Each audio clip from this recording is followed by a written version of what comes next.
السلام عليكم. تكملة لأحكام الصيام. ما حكم صوم الحامل والمرضع؟ ركز معايا. ما حكم صوم الحامل والمرضع؟ الحامل والمرضع العلماء قالوا إذا قال لها الطبيب أنك لا تستطيعين أن تصومي في رمضان عليها أن تفطر وعليها القضاء بعد رمضان. إذا قال لها الطبيب مش من نفسها، إذا قال لها الطبيب أنك لا تستطيعين أن تصومين في نهار رمضان عليها أن تفطر حتى لا تهلك وتقضي بعد رمضان.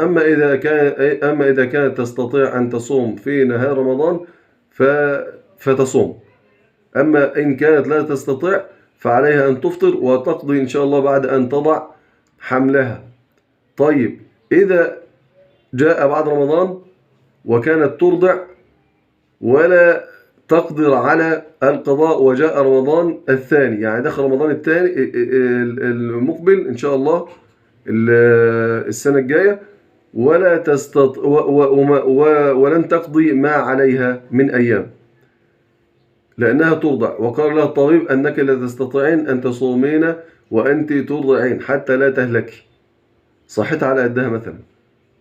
ماذا عليها أن تفعل؟ هل تقضي بعد رمضان المقبل؟ لا، العلماء قالوا عليها أن تطعم عن كل يوم أفطرته مسكين. عليها أن تطعم عن كل يوم أفطرته مسكين. جزاكم الله خيرا، ولا تنسى أن تنشر هذا المقطع حتى يكون في ميزان حسناتكم يوم القيامة.